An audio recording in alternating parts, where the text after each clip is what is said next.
My name is Wale Balogun. I'm the national coordinator of Yoruba Revolutionary Movement. It's a group fighting for the self-determination and social emancipation of the Yoruba. It was an organization founded on November 21st, 1999. We have been on board for some time. We continue to agitate for the social, economic, and political well-being of mass of our people. Sorry, sir. Yeah, let's go. First and foremost, we call this press conference to disabuse minds, because you see there is a campaign of calumny that painted the Igbo community in Lagos as embarking on a drive to disrupt the peace and harmony in Lagos, that they were destructive, they were planning to do this and that in Lagos. We are saying it's a lie. Just like the NSAS, something that they label them as being vandals. We are saying that Yorubas, we are ready for this protest because we are suffering.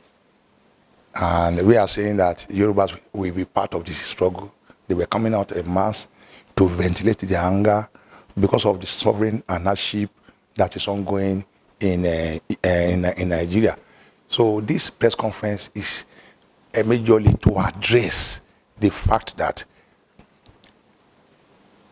the national protest from August 1st to 10 is a collective thing.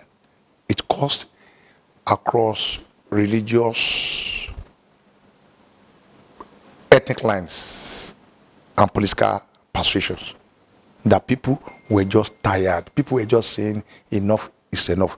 People were saying that this is not a part with the government.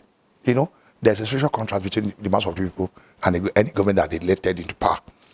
They were saying that, okay, represent us, so that at least you will be able to provide and improve our social well-being and ensure our security of life and property. All these things were lacking in Nigeria. And people were getting tired. It is getting worse and worse. The leaders live in affluence.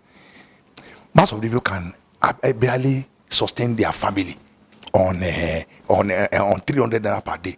Whereas the dogs, the pets of these leaders, they spent average of 50,000 naira on their pets on daily basis. And that's why we equally thrown at the recent wage increase that the supporters of President Tinubu were shouting all around.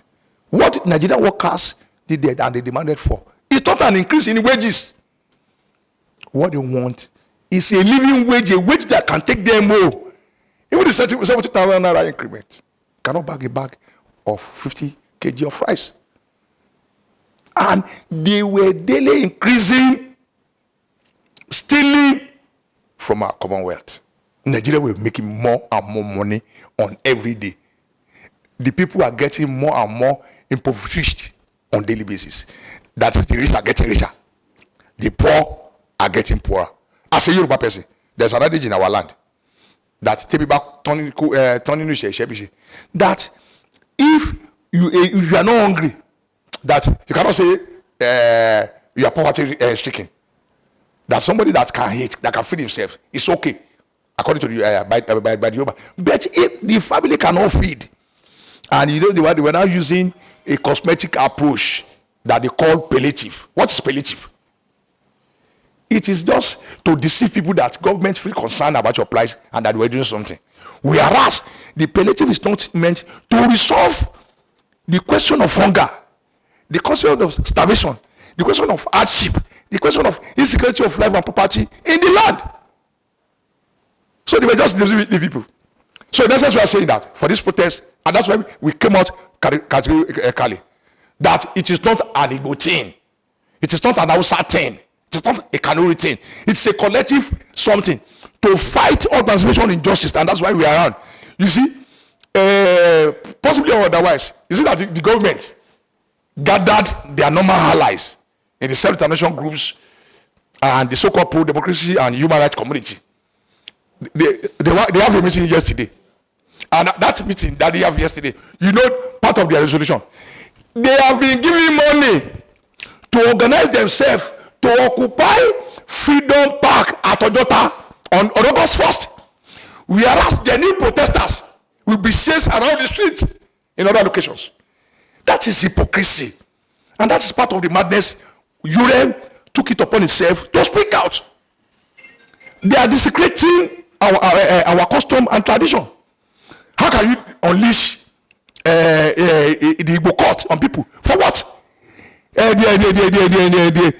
Oro court on people. The same government. Our governor is a Christian though, of MFM, Mountain of Fire Ministry. Yet he allowed the Oro court to impose a curfew, quote unquote curfew, on Lagosians.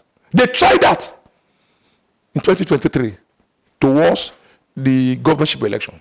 That is to frighten, to intimidate, to humiliate, to demonize, to defranchise the Igbo community from exercising their civic responsibility. So we are saying that it should not be business as usual. We are saying that every Nigerian have the right to exercise their fundamental right in terms of protesting all unjust government policies and programs. Because there is a court ruling in Nigeria that has not been vacated, that every Nigerian has the right to protest. So you're trying to say your organization and Nigeria will come out from the post? Yes, we march hand in hand with the mass of our people in the street. We cannot allow ourselves to be intimidated or to be taken in by the deceitful something pronouncement by the IG. Even the IG that is on something, tenure has been increased by 2 years. It's unjust. So how do we expect us as a lawful and abiding citizen to condone illegality? It is not done anywhere that you want us to come and write our name and you can't clamp down on us or throw us into jail. You know what they are doing now?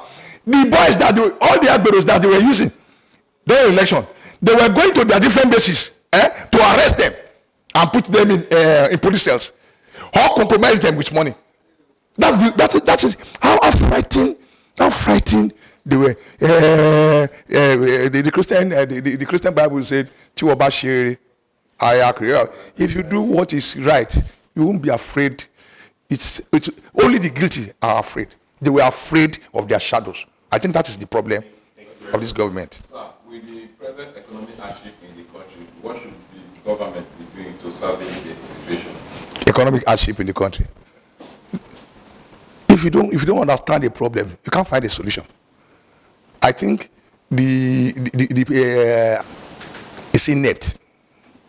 They are not capable of resolving the problem. You can't resolve a problem that you don't understand it. You don't understand it. And it's a government that lacks the blueprint for either economic recovery, stability, and progress. Because you see, they are coming out with certain data. They are talking of economic growth, whereas they're not talking of economic development. And that is why, as they were getting more and more money that they can share among themselves, the standard of living of the people is getting worse on daily basis.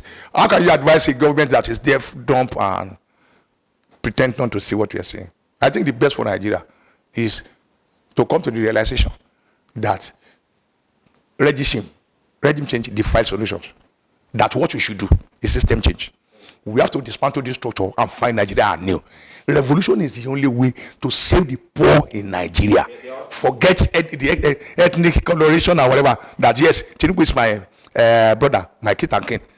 But it does not resolve the problem that what benefit is the Tinubu government to an average Yoruba person? That's the question we are raising. Quick one. The security forces have unleashed terror on many of the protesters, or some of the protesters who have been arrested in recent times. Some have actually been released, as we've said. What message do you have for the security forces as they also come out and they continue with their clampdown on protesters? We are appealing to them. We are your brothers. We are your sisters. We are your family. You are the police, the security operators in Nigeria. We are their brothers. We are their sisters. They are our sisters. We are families. We are friends.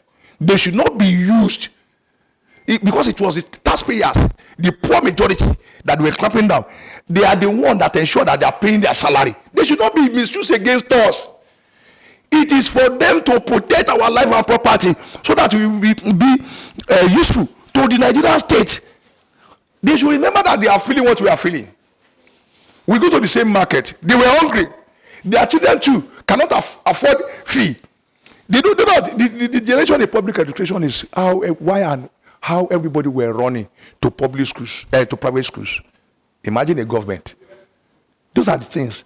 We are appealing to our security forces to have a deep reflection that a government that doled out 5 billion as student loan gave out 92 billion to those who go to Hajj.